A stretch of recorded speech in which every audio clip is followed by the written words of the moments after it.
Welcome back, everyone, to episode 46 of the Minot Business Podcast presented by Bennett Creative Media.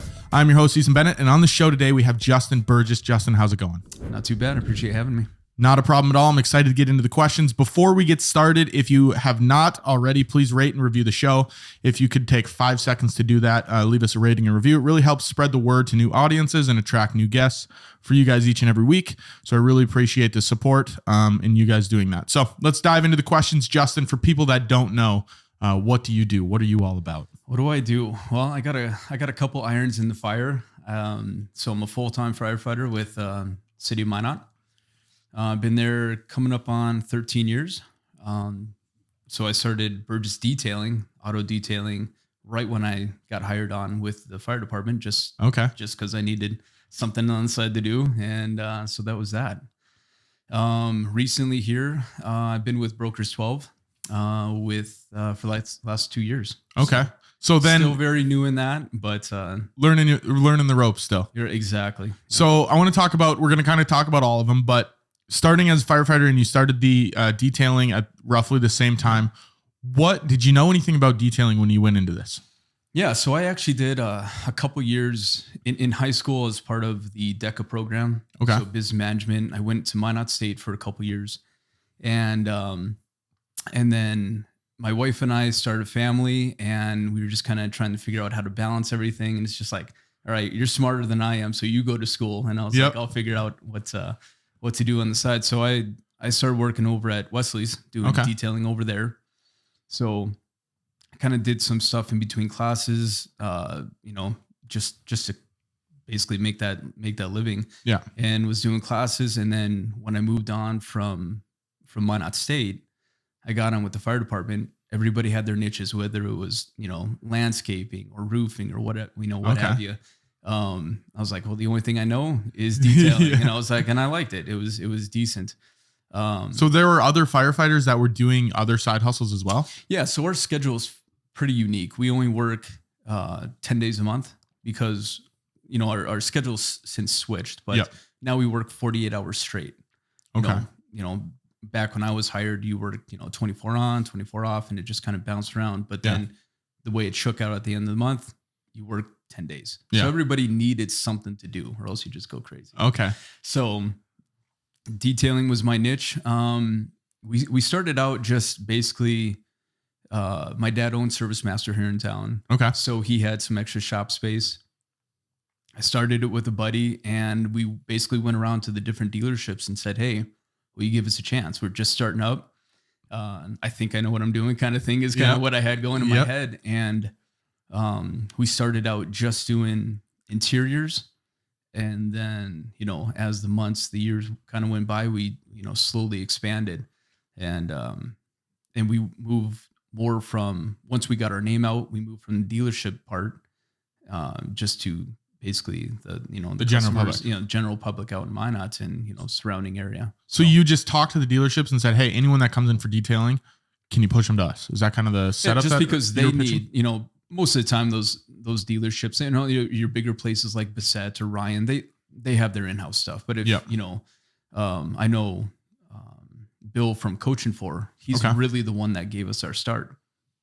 And he's like, I'm not going to clean the cars. He's worth, focus on selling them. Right. Yeah.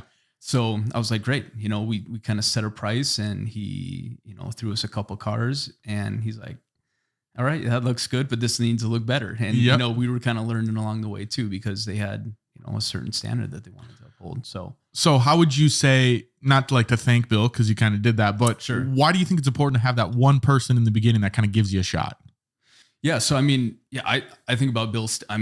We're 13 years in and, obviously, Bill has his, other resources now and we can't, accommodate with our other clients right now. But, I would say 3-4 years, he was kind of our foot in the door.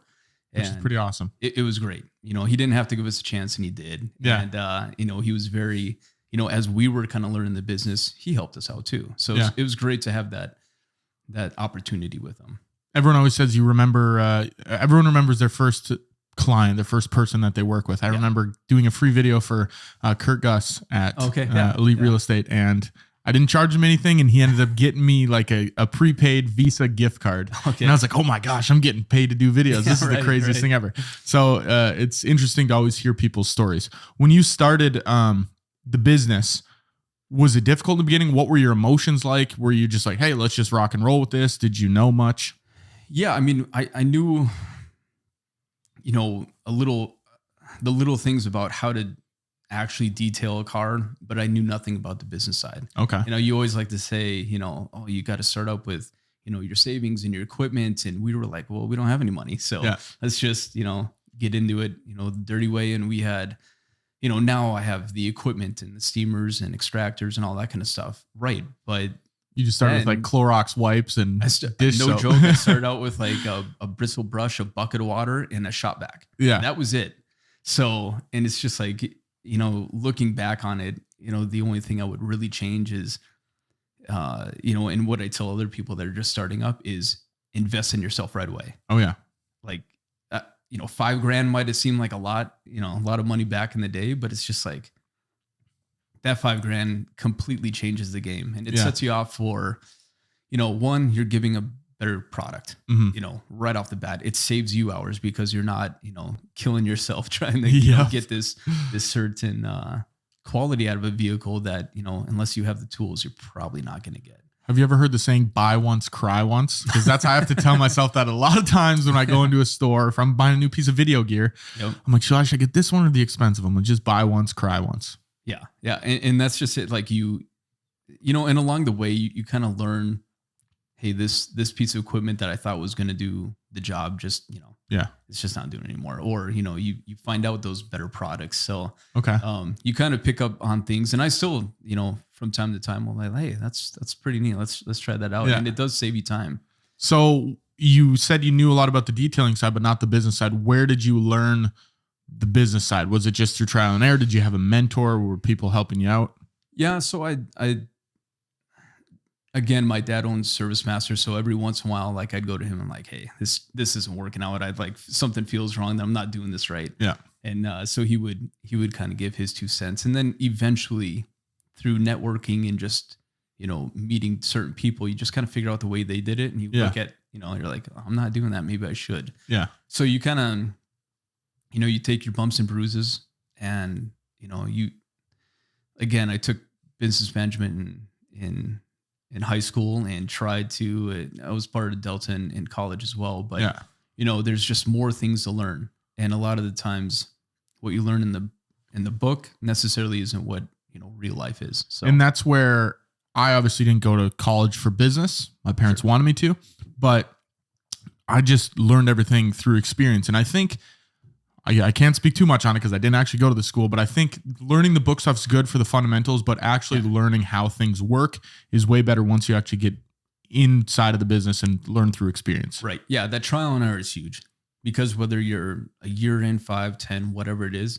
you're going to have trial and error, on different phases throughout. So, and that's where there's a problem you have in day one of the company, but the problem you have 10 years down the road is going to be completely different. Were there any challenges that you faced when starting it that you had to overcome? I was going to ask about, the space you started, but it sounds like you had some extra shop space with your dad. Yeah. So we started out in extra shop space, and then eventually, their business changed. So they ended up moving, and it's just like, all right, time to grow up. And we ended up getting shop condo, and that had great space. But then we had to format it to, how our business looked. So now we're not only not investing into our equipment, but now we're investing into the space. Okay. And that comes with, learning curves and whatnot. Yep. Since then, I have 3 kids. So it got to a point where eventually being away at the shop wasn't working, because you're gone at the fire department for, 24, now 48 hours straight. And then you dive right into detailing, so it's just like you're gone. When are you ever at home? Yeah. So I think probably 7-8 years ago, we probably moved everything into the house, and I just work right out of my home now. Okay. It's nice in that regard, because at the end of the day, you have to figure out that work and family balance. Yeah. And if I was, say, working on a bigger vehicle like a Yukon or something like that, it's just like, well, you can't get that done in 3 hours. So I found myself or found myself missing family dinners and all that, where if I'm working from home, I can kind of take those breaks as needed. My wife's a counselor with Minot Public, so they, kids have the summers off. She has the summers off. And so it's nice to just be present. Yeah. So that really changed for us once we moved out of the shop into a smaller space, no less, but it worked better for the family side of everything. And I think that's one thing that people neglect early on is that work-life balance, where they think they need to hustle and grind and always be doing things. But once you start to figure out there needs to be a balance, you start to unlock the potential of the business a little bit more. Well, and that's just it. That's probably the biggest thing, away from the business side, is I learned it way later than I should have. But that, you always think you have this responsibility to the customer, which you do. Once their product is, in your space, like you have a certain responsibility there. But at the same time, I found myself, overbooking, in the summertime. It's like, hey, it's nice out. Let's try to get 3 done in a day, and let's try to do that for a whole week. And all you're doing is looking at the top line dollars, the dollar signs at the end of the week and all that. But then you miss the fact that, there's give and take, and, it goes on long enough where your family always got, the brunt end. And that's. Did you ever run into like burnout ever? Where you're like, man, I detailed too many cars for years. Yeah. And it's not even a day-to-day thing. You could chalk it up at the end of the night. Like it's 9:30 and I'm just finishing, and it's been a 12, 14 hour day, whatever it may be. And so those you can kind of kick your feet up and be like, oh, I'm glad I'm done. Yeah. But you can look on for a whole summer or a 6-month span. And you're like, this is too much, so that's where I think I've kind of figured everything out now after 13 years is like, all right, I know exactly how I want to schedule. Like these are my hard lines of scheduling. I can do this or I can't. Okay. And if you can't, then, I'm always in the belief of just don't tell the customer no. Yeah. Typically when, I try not to, if they call in, if I can't help them, well, Minot's a small enough community where, hey, I know, Justin Rodman with Big Red Detailing or, Dusty with Attention to Detail, those guys do great work, and I always tell the customer, like, I'm sorry, I can't help you out. Maybe I can get you in next time. But if you need it done by a certain time, maybe give these guys a call. And, at least I'm just not saying no. Yeah. There's other avenues for them. So, and I think for me in the beginning, I always want to be yes man. I want to tell clients yes. I'll do it.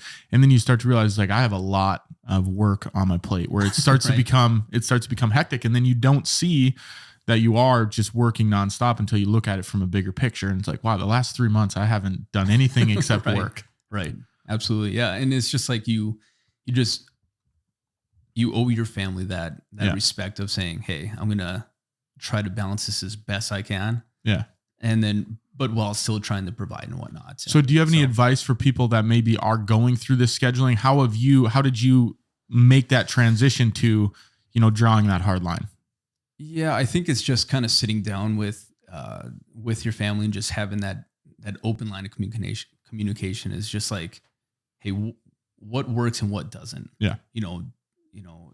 Basically, and really setting a schedule like, hey, what do we want to do 2-3 weeks down the road? What does our summer vacations look like? Yeah. Just making sure that you're not, appeasing back to the customer and saying, all right, well, I think if we just skip the morning plans on this, we can have the afternoon. No, it's just like, all right, this is work time and this is family time. Okay. And that's really just kind of keeping that open line, just the best you can. Instead of just work comes first, they both come first. You have to appease both of them. Yeah. And like I said, I learned that far later than I should have. But, in the beginning, if somebody's like thinking like, hey, maybe I should start this, there are going to be days, weeks, months that are just like nonstop just because it's hard to get your name out.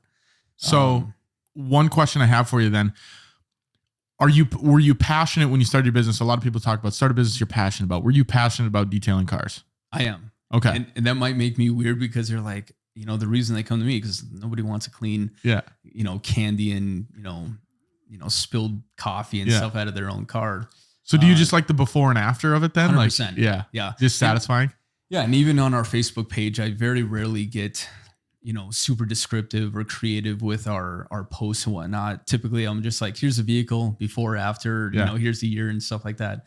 And then I just kind of let the pictures speak for themselves, because it's, hopefully I do a decent job at it, but I try to catch the angle of like, hey, this is what this thing looks like. Looks horrible. Yeah. And this is kind of what it could be. Cause I think, throughout the year, the, car owners, they just want to be able to hit that reset button. Yeah. And get that sense of it's a new car again. It's a new car. It's got that new car smell, or it's like it looked, somewhat close to what it did when I first bought it. And you kind of, fall in love with the vehicle again, rather than saying, well, this thing's, trash. Let's go get another vehicle. So I go down the rabbit holes on TikTok and YouTube of like the before and afters. It's not always car detailing. One of them is people that clean rugs. So they pour water on it and they're squeegee. I'm like, oh my gosh, this is so satisfying. I'll watch it like 4 times. Yeah, and I think it's in the massive machine that just kind of like, it's in the same realm of the before and afters. It's like, this is so awesome to see the transformation. Yeah. I really haven't lost that touch of, do I want to be, 45, 50 years old, crawling through vehicles and doing that? No, there's an end game there, and eventually I'll be out of it. But for now, I can still do it, and it's not work to me anymore. Yeah. So that's awesome. And especially passions, people are always like, well, I got to start this cool beverage company, whatever it might be. It's like, you can still start non-glamorous businesses right. and enjoy it and have fun with it. Yep. As far as marketing strategies go, do you guys do anything that works best for this type of business, or is it mainly just, word of mouth? Yeah, basically word of mouth. As far as advertising, doing like the billboards and all that, it's not something I ever really dove into. Facebook has been, pretty helpful to me.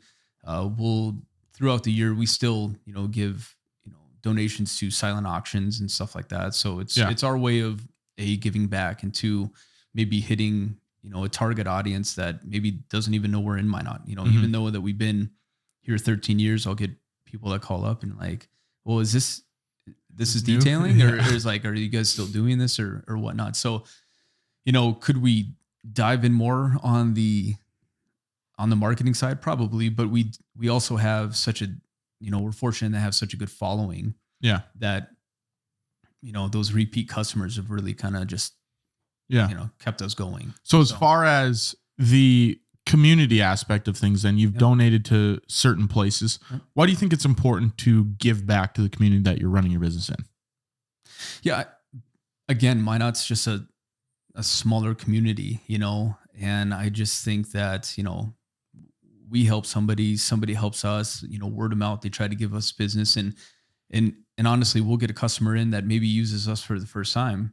Yeah. And we'll do a walkthrough after their vehicle's done. And they're like, hey, this looks pretty good. Well, I'll definitely tell, people XYZ about you, and it's just like, it's their way of saying, hey, thank you for, doing a good job. I'll do my part and, try to spread the word. And it's really, that part of everything has worked out very well for us. So, and that comes back to having a good product or service, because if you were difficult to work with or you didn't detail the car properly, it's hard for them to do that. Sure. Yeah. And that goes back to, obviously with Burgess Detailing, my name is on the product. So it's just, I have to keep that in mind, as well as of like, not just being prideful for your work, but, it's reflection on the business name. So have you had any nightmare stories where you've had to deal with, something, I don't know what, maybe a piece of equipment broke, or, the roof caved in on, or there was a bad client where you had to deal with it? How do you go about that?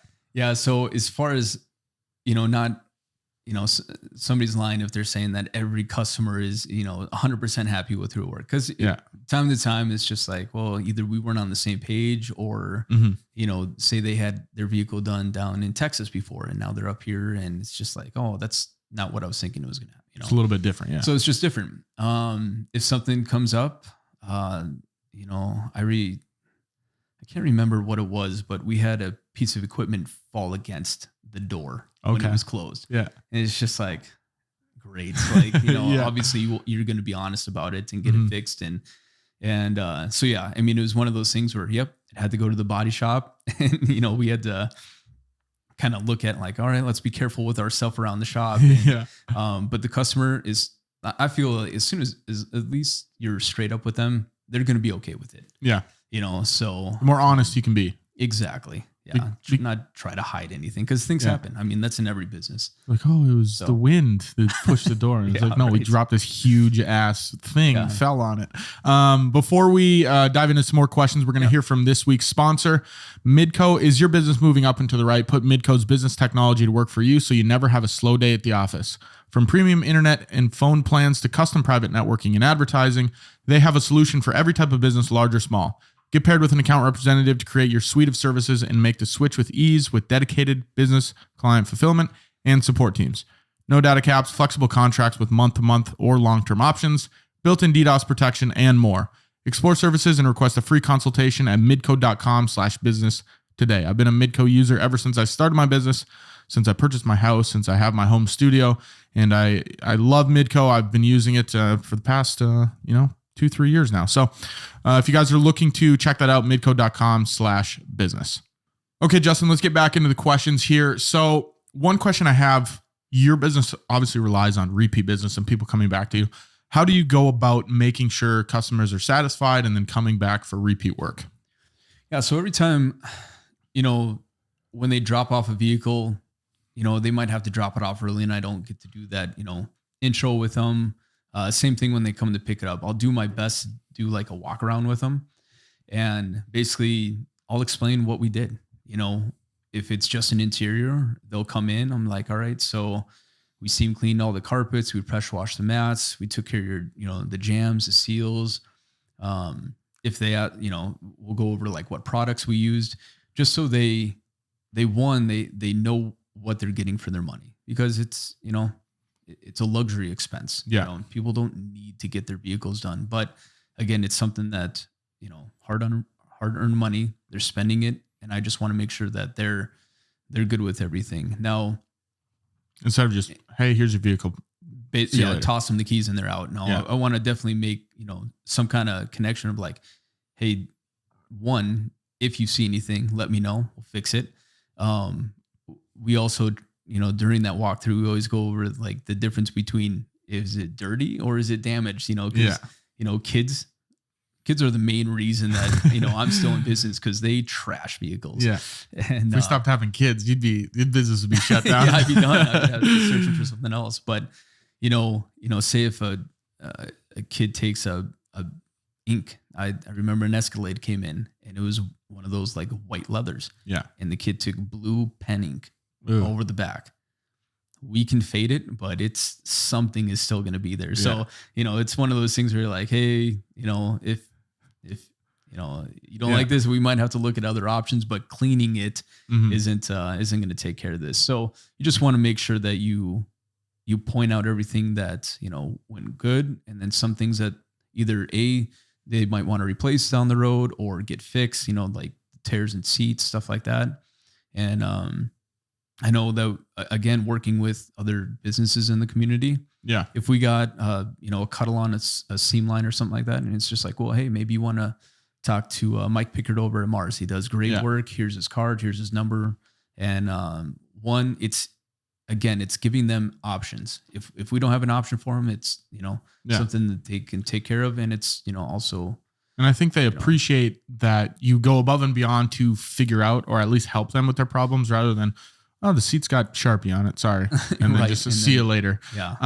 So no, I think that's good. How do you go about building those relationships then with other businesses where you can either refer them or help them out?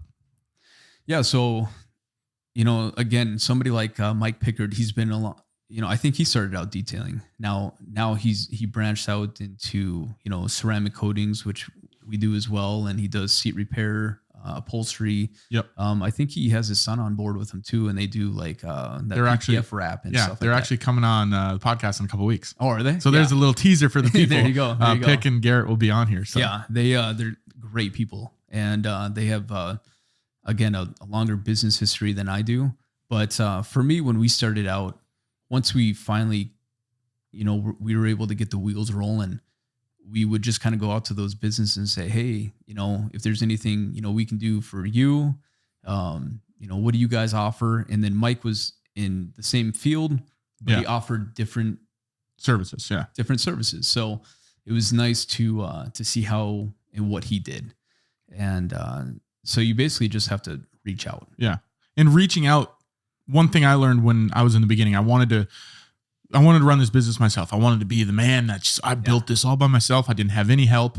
And reaching out and partnering with these different people only helps you. And that's one thing I really had to learn. And I think people that are just starting should really learn. So were you calling these people, just walking into their place of business? Because I think that gets, now in 2023, maybe people more my age don't want to walk into a business and talk to an owner or a marketing person. Is that kind of what you were doing? Yeah, I think calling? If it was us trying to communicate with a business that was, say, more established than ours, we would go there. Mm-hmm. If it was, I don't know if you guys remember Cale Mogard at all, but he had Cale's Detailing.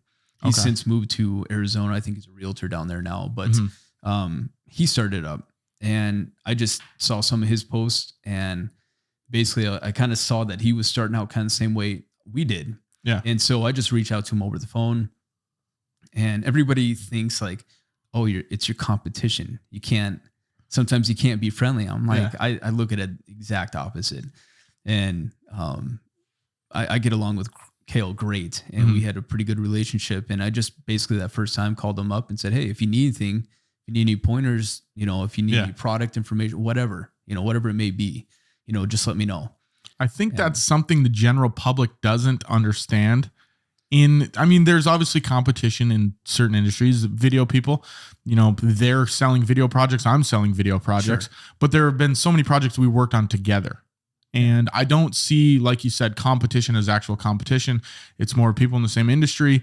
And I always say there's enough food for everybody to eat. You couldn't detail 50,000 cars in Minot, whatever it is. So, everybody can have a piece of the pie, and it doesn't have to be competition. Exactly. Yeah. So do you have any expansion plans for Burgess Detailing? Do you have any future goals with it? So we expanded, would have been around 3 years ago. We got into paint correction. Okay. It was always something where, I was very comfortable with detailing. I knew what to do. I had the equipment, and branching into something new and more was just kind of like, do I want to take this leap? Yeah. And so I had a buddy in town that was starting it up, and he's like, you should really look into this. Yeah. And so I went down to, we carry IGL products.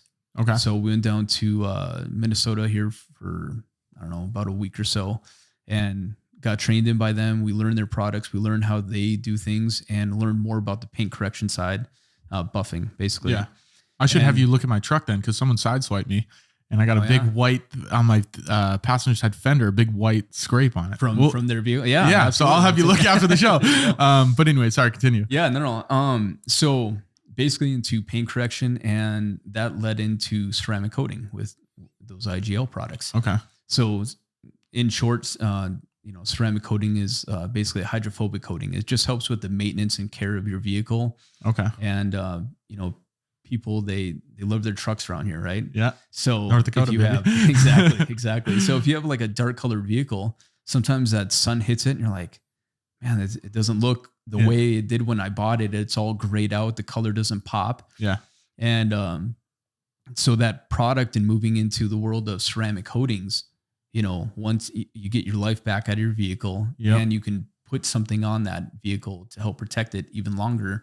Okay. And you just stretch the life out of that paint a little bit. And so we dove into that, and really that's, as far as me at my age in my career now, that's probably going to be the extent of how much I expand. Okay. We've tried hiring the employees, throughout the years, and the college kids, high school, whatever it may be. But at the end of the day, it was really hard to make sure that same product was going out, because like we talked about before, your name is they're not getting the Justin Burgess care and love for it. Right. And I don't expect somebody that's, working part-time or whatever to feel about the business the way I do. Yeah. They don't have any stake in it. Yeah. Yeah, exactly. So for me, I'm a one-stop shop as far as like just me and,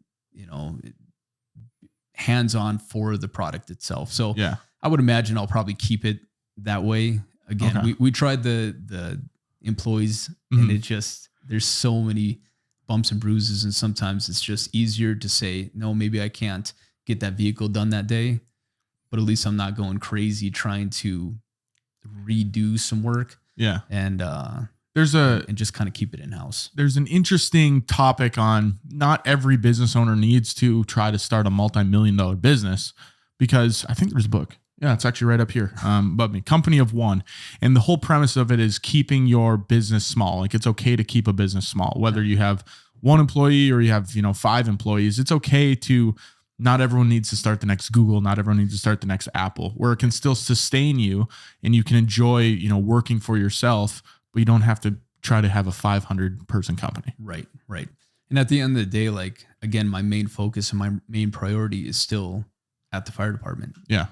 So if I build too much, and, again, we talked about irons in the fire, I've gone through those years where it's just like, wait, this is way too much going on. I need to reset a little. Yeah. This is where that's helped. And it works just me and I'm all right with that. So that's a good transition into our next little avenue I want to dive into. Yep. The real estate side. You started that a couple years ago, you said, Yes. right? Yep. So what was the thought process behind, hey, I want to take a stab at this? So again, working with customers and whatnot in the detail world, I love the interaction part of it. Yeah. In my mind, real estate's all about interaction. Mm-hmm. As you get a little bit older in firefighting, you can't do it when you're 70 years old, right? You can always talk to people when you're 70. So yeah. As far as like whatever my plans may be with the city of Minot, that career might have, other options for me in 7 years, or it might be time to look at something different. And when I started realizing like what direction I wanted to go, it's just like, okay, well, I'm not going to detail cars when I'm 50. Yeah. I might be out of the firefighting game at 50. What is something I can do? And so it's real estate just kind of spoke to me. So it's looking forward into your future planning, looking forward into your future planning. Like, okay, I need something to do when I, eventually I don't want to do detailing and firefighter. Right. Yeah. Cause I don't envision, just waking up, hey, I'm retired. Yeah. I'm just gonna, golf every day. Get bored. I'm gonna need something. Yeah. And real estate's one of those things where you can dive in as much as you want. Mm-hmm. I think we got a pretty hefty number of realtors around town. Yep. But I think a smaller percentage of realtors that do it full time. I would say a lot of them have, something on the side. Yeah. So I thought that just kind of works for me as well. And, if I can work on getting my name out there, with Brokers 12, they have such a great reputation and they've been great to work with, training, all that. And the support there is amazing. So I figured in the time that it takes me to make my decision with firefighting, that I'll have time to get my name out. So this is one of the good times when you have your hand in too many different cookie jars. It's nice to be able to have options down the road. It reminds me of a story. When my parents first bought their house, they bought it from my grandpa, who was a quote unquote realtor. He sold one house in his whole entire real estate career, and it was to my parents. So he'd always tell my grandma he was in his back office, he was working on real estate when really he's just playing solitaire on his computer. So kind of reminded me of that, which is kind of funny. So are there any other ventures that you're looking to dive into in the future, away from detailing and just everything else? Yeah. No, I think I'm so green in the real estate world that I think I just need to, focus on that for the moment. And, our kids are getting older. So, they're getting into sports and we have high school and it's just like, we're bouncing around, weekend to weekend. There's always something. Yeah. Even though my wife and kids have the summers off, that's a full-time schedule. Oh yeah. It's going from one practice to another, the games, tournaments. So as far as venturing out, we'll see. Yeah. But I'm still capable at, the 3 things I'm involved in right now. So we're just going to, ride that out for the moment and see what it brings. We'll have to have an update episode from you here in about few years where we're saying, so did you reach in a different cookie jar? What would be some advice, if you had to give a piece of advice to someone that's just getting started in the business world, maybe they just graduated college or they just graduated high school, what would you tell those people? I know we touched on it a little bit earlier, but I would just say, say if it's something on the service side, like what I'm into, is just maybe invest in yourself right away. If it's, if you want to build a crew, go out there and do it. I know money just doesn't grow on trees, but that's, the fun part about maybe saying, hey, maybe I need to take out X loan to, get my feet running. Yep. It's better than struggling and trying to learn from mistakes because you didn't want to take that leap right away. And you'll find out that, taking that leap and just taking those chances, it's going to pay off. If you're truly into your business and you're, living and dying by it, it's going to pay off, and just invest in yourself much sooner than I did. Yeah. It really goes, investing in your business is only going to make it grow, because if you just do it and you're trying to take profits, and not specifically revenue, but investing in caring about the business even more too, gets you up and running even more. Yeah, I would say, and being personable with your business, like you said earlier, customer shows up, you're not just tossing them the keys, showing them that, you're giving part of yourself to that business, and, your customers should see that. Yeah. It's not just the service and you're out, customer service matters. 100%. Them getting to know you is going to make yourself memorable, where they say, hey, I need that service again in a year and a half, whatever it may be. Yeah. They'll remember you. They're not just guessing on I wonder what guy that was. Exactly. And that's it. Yeah. And it really boils down to the service that you offer or a product, and then how you are having that client relationship really goes a long ways, because again, a lot of people say any press is good press, but if the word starts to get out there that you're no fun to work with, it's going to be hard to recover from. Justin, thank you very much for coming on the show. Where can people find you? So, I just look at, on Facebook is basically, again, where our page is set up at Burgess Detailing, our address, phone number, our past, projects that we've worked on. You can check it out, and we'll link all of that in the description below. Go to the Facebook page, check out the before and afters if you're as OCD and as obsessed as I am. Justin, thanks so much for coming on the show. That is episode 46 of the Minot Business Podcast. We'll see you guys next Wednesday for episode 47.